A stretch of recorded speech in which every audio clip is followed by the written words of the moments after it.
Le Beth Midrash Hillel, fondé à la mémoire du Rav Hillel Pevzner Zichrono Livracha, est heureux de partager avec vous l'étude sur texte de la Haftara de cette semaine. Dans la Haftara de Parashat Ekev, où le Navi Ishaïa disait, non bien sûr d'Akadosh Baruch Hu, Madoua Bati, pourquoi je suis venu, Ve'en Ish, et il n'y a personne. Karati, j'ai appelé, Ve'en One, personne ne répond. Ici aussi, Akadosh Baruch Hu demande, où êtes-vous? Pourquoi personne ne répond à mon appel? Et il insiste, Dibarti, j'ai parlé Velo Shameru, et ils n'ont pas écouté. Vaya Suara Be'enai, ils ont fait le mal à mes yeux. Ou Va'asher Lochafatzti Bacharu, est-ce que je ne désire pas? Ils ont choisi. Il y a ici la notion de Bechira Chovshit, de libre arbitre, où, encore une fois, Akadosh Baruch Hu répète et insiste sur le fait que c'est eux qu'ils ont choisi. Donc lui, il est en droit de choisir aussi. On a vu Gam Hema Bacharu Bedachehem, et ici, où va Sherlo Chafatzti Bacharu, c'est eux, et au final, c'est nous qui choisissons de désobéir. Mais qu'est-ce qui va se passer avec eux?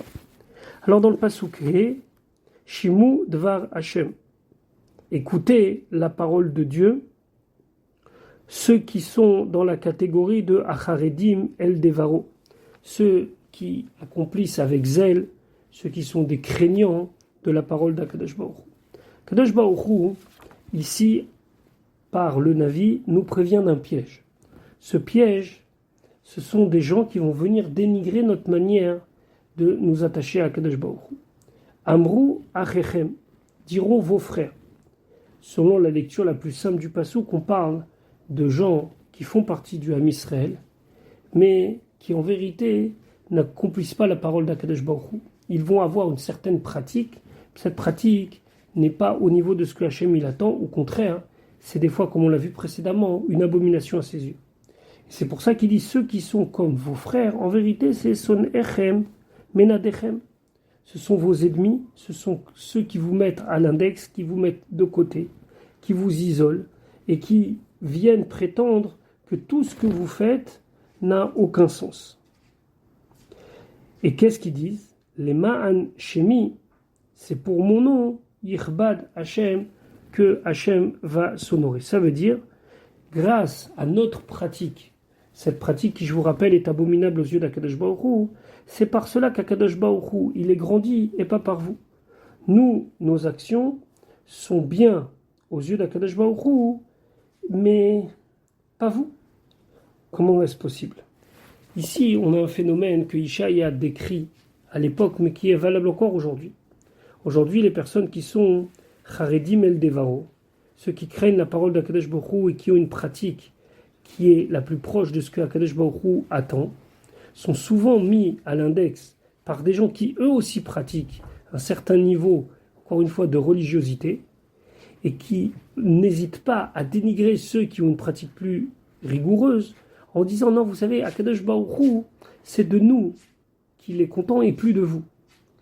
On ne va pas, dans le cadre de ce shiur, développer certaines idées, mais il y a une frange du judaïsme qui voudrait réformer, changer, rendre les choses plus légères pour dire que c'est ça qu'Akadosh Baruch Hu il veut et pas une pratique du Shabbat, par exemple, ou des mitzvot, ou les rituels à la synagogue qui seraient quelque chose de trop archaïque. Non, Akadosh Baruch Hu, c'est grâce à nous qu'il est honoré parce que les gens ils voient une ouverture, etc., etc. Et là, le Navi dit faites attention, Achechem, c'est vos frères qui sont son echem ou menadechem. Ils vous détestent, ils vous mettent de côté, et il faut se méfier d'eux. Bien sûr, on parle des idées et pas des personnes, comme c'est bien connu que David Amelech il a dit Itamu chataim mina. Arrête que les fautes disparaissent de la terre et pas les fauteurs. Ici, on parle de gens qui véhiculent des idées, ce sont les idées qui sont pas bonnes, mais les gens, ils ont toujours la possibilité de faire tchouva, comme on l'a vu précédemment, qu'Akadosh Baruch Hu les appelle à revenir vers la tchouva. Donc, eux, ils disent, c'est grâce à nous qu'Akadosh Baruch Hu se grandit. Alors, la réponse à cela, c'est qu'en vérité, au final, on verra ce qui va se passer. C'est quoi qui va se passer? Venir et besri simchatrem, et nous verrons. Alors, nous verrons ici, tous les commentateurs se cassent la tête, entre guillemets, pour savoir c'est qui ce nous verrons. Mais on va aller dans le sens simple des choses, ça veut dire que ces gens-là qui aujourd'hui vont ne pas suivre la voie d'Akadosh Baruch Hu comme Akadosh Baruch Hu le demande et qui vont dénigrer ceux qui sont Haredim, alors eux finalement ils verront Besimchatrem, votre joie, ça veut dire votre victoire, Ve'em Yevoshu, et eux ils auront honte et ils vont avoir de la peine de tout ce qui va leur arriver.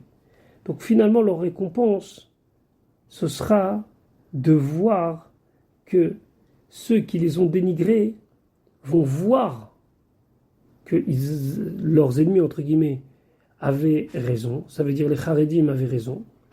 Et ça, c'est en soi la récompense que Akadosh Baruch Hu promet à tous ceux qui suivent cette voie-là. Et pourquoi ?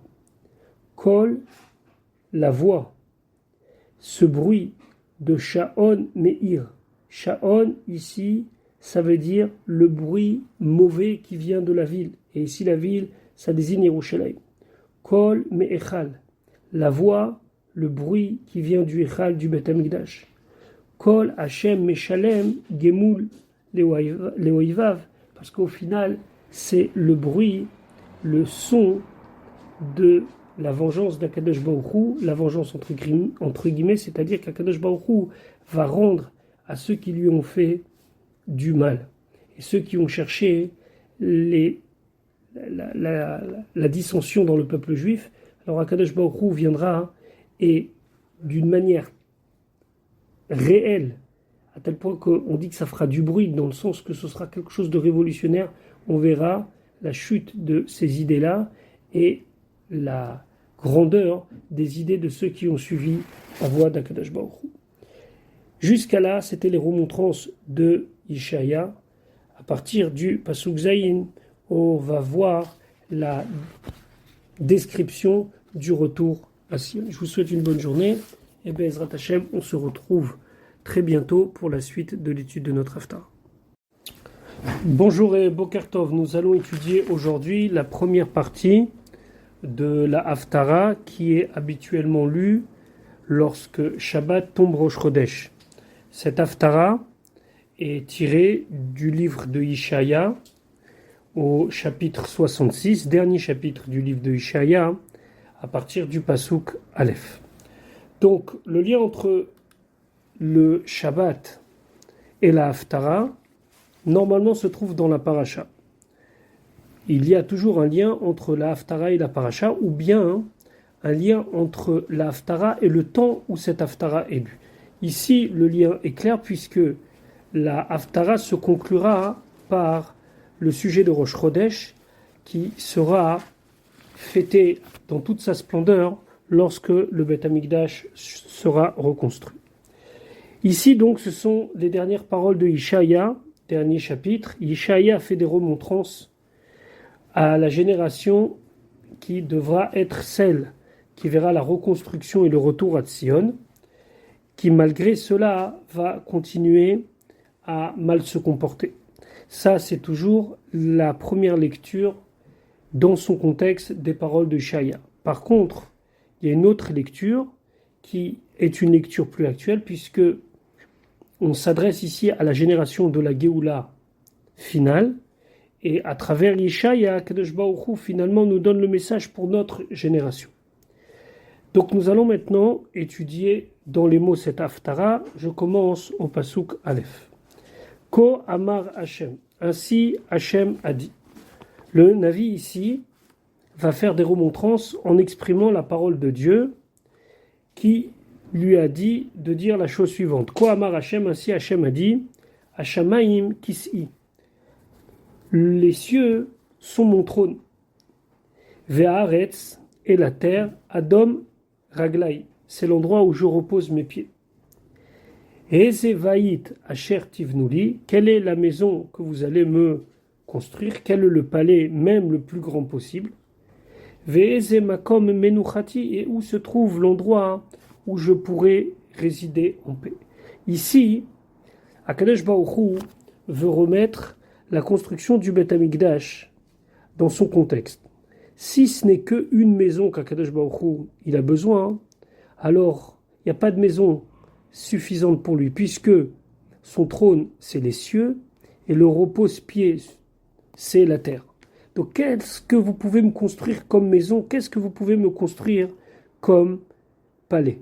Ici, impossible pour l'homme de comprendre ce que Akadosh Baruch Hu lui demande en construisant une maison pour lui. Sur ce pasouk, c'est intéressant d'amener la Gemara dans Masechet Chagiga qui dit que tout celui qui transgresse une avéra en secret, c'est quelqu'un qui appuie les pieds de la shrina. Ça veut dire c'est comme s'il donnait un coup sur les pieds de la shrina. Pourquoi? Rashi explique que lorsque quelqu'un il fait une avéra sur terre en se cachant, il pense que personne ne le voit. Et donc il dit En echad roani, il n'y a personne qui me voit.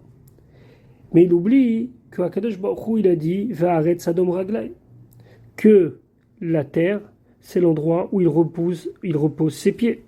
Donc ça veut dire que lorsque lui, il est en train de faire une avéra en cachette, soi-disant, lorsque personne ne le voit, c'est comme s'il était en train d'écraser les pieds d'Akadosh Baruch Hu, puisque ses pieds reposent sur la terre. Pasuk bet, ve'et kol ele yadi asata. Et tout cela, le ciel, la terre et tout ce qu'ils contiennent, c'est moi qui l'ai fait. Ma main l'a fait. Vayiyu chol ele, et ils sont tout cela par ma volonté. Ne'um Hashem. Ainsi Hashem a parlé. Ça veut dire que Akadosh Baruch Hu a demandé à ce que on lui construise un Beth Amikdash, malgré qu'en vérité tout vient de lui. Ve'el ze habite, et c'est cela que je vais regarder, que je vais scruter. Quoi? El ani ou necheruach, vers le pauvre. Ici le pauvre, ça désigne celui qui est humble, comme ça explique le Targum Yonatan. Ou necheruach, c'est celui qui a l'esprit bas. Ça veut dire encore une marque d'humilité. Et troisième chose, vechared al debari, et c'est celui qui craint ma parole. Alors, qu'est-ce que ça veut dire chared al devari? Le Metsudat David explique, c'est celui qui s'empresse de faire la parole d'Akadosh Baruch Hu. De ce mot chared al devari vient la désignation des gens qui sont extrêmement liés à l'attachement à Torah et Mitzvot. Ce sont les charedim, très mal traduit par ultra-orthodoxe, mais charedim, ça veut dire simplement quelqu'un qui craint Dieu et qui fait les choses avec beaucoup de précision parce qu'il veut vraiment faire comme Akadosh Baruch Hu a demandé. Alors qu'est-ce qu'il dit ici dans le passage? Dans le passage, il dit tout simplement, moi, vous pouvez me construire une maison, mais cette maison, c'est qu'un endroit matériel. Moi, ce que je vais regarder, c'est l'humilité des gens. Je vais regarder leur attachement, de quelle manière ils sont liés à moi. Comme c'est marqué Vechared al Devari, ceux qui vont craindre et prendre en compte ma parole. Et c'est dans eux que j'ai envie de résider. Et donc il dit, pour aller plus loin, que si vous continuez à aller dans vos mauvaises actions et dans vos mauvais comportements, vous allez pouvoir amener tous les sacrifices de la terre, mais pour moi ce sera abomination. Pasuk Gimel. Maintenant, comme vous continuez à mal agir, j'ai pas envie de vos corbanotes. Shochet Ashor, celui qui va faire la shrita, qui va donc sacrifier un taureau, Makka Ish, c'est comme si il frappe un homme. Zoveach Hase, celui qui va sacrifier un petit mouton, Oref Kelev, c'est comme s'il casse la nuque d'un chien. Ma'ale Mincha, celui qui va faire monter sur le misbeach une mincha, c'est-à-dire une oblation, Dam Chazir, c'est comme s'il a amené du sang de cochon. Maskir Levona, celui qui va faire brûler de la fine fleur de farine, Mevarech Aven, c'est comme si il m'a donné en cadeau quelque chose de volé. Gam Hema Bacharu Bedachem, eux-mêmes, ces gens-là, ont choisi leur chemin. Ou Veshikutsehem Nafsham Chafetza, et dans leurs abominations, c'est leur âme qui a désiré. Alors ici, qu'est-ce qu'on désigne? Ici, on désigne ceux qui s'étaient à l'époque des hypocrites, c'est-à-dire des gens qui sont juste là pour montrer une certaine religiosité, c'est-à-dire une pratique, mais qui n'avait aucun sens profond pour eux.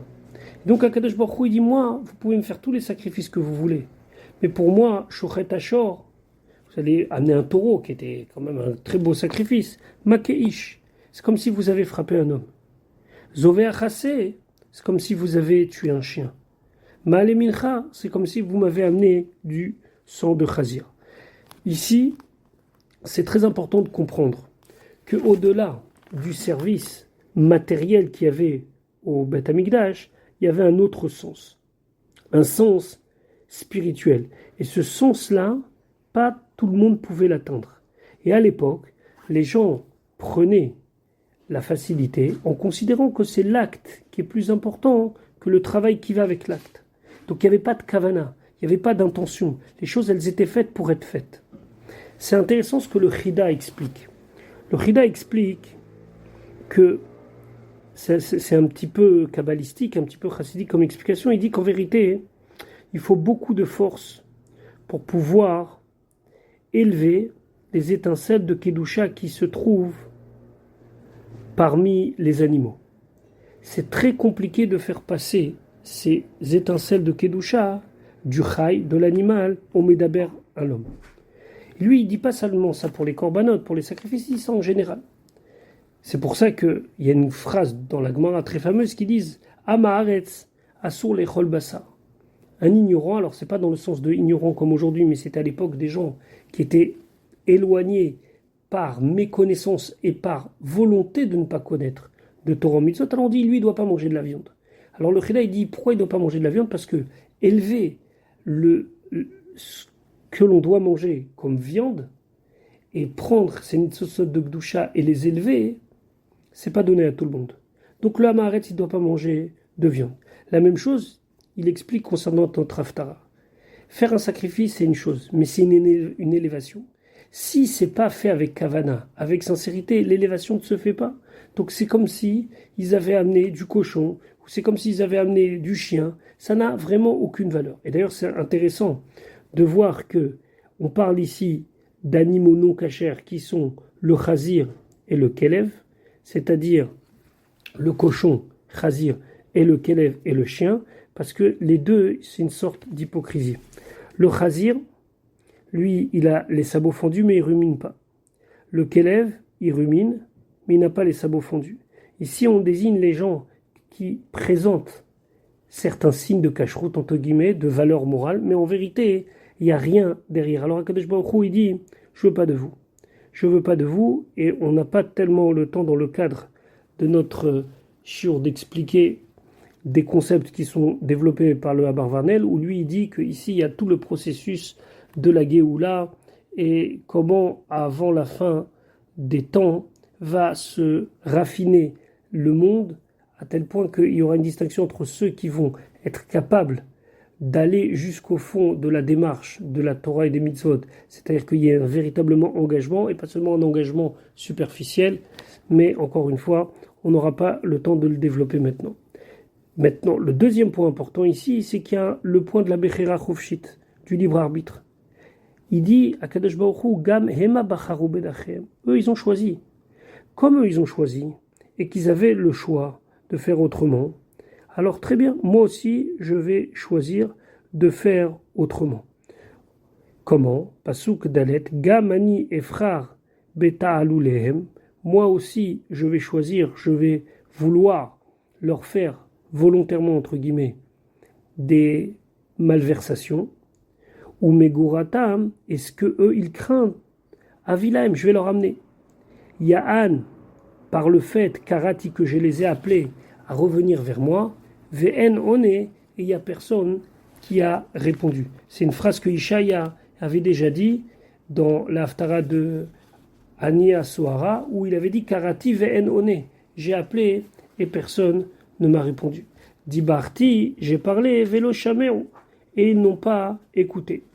Vayasu ara be'en ne'ai, et ils ont fait le mal à mes yeux, ou va'asher lo chafatzti bacharu, est-ce que je n'ai pas voulu, alors ils l'ont choisi. Encore une fois, c'est un appel à la tchouva, c'est le Navi qui parle au nom d'Akadosh Baruch Hu pour que les gens y prennent conscience de ce qui va leur arriver s'ils choisissent de ne pas suivre la voie de Torah Mitzvot.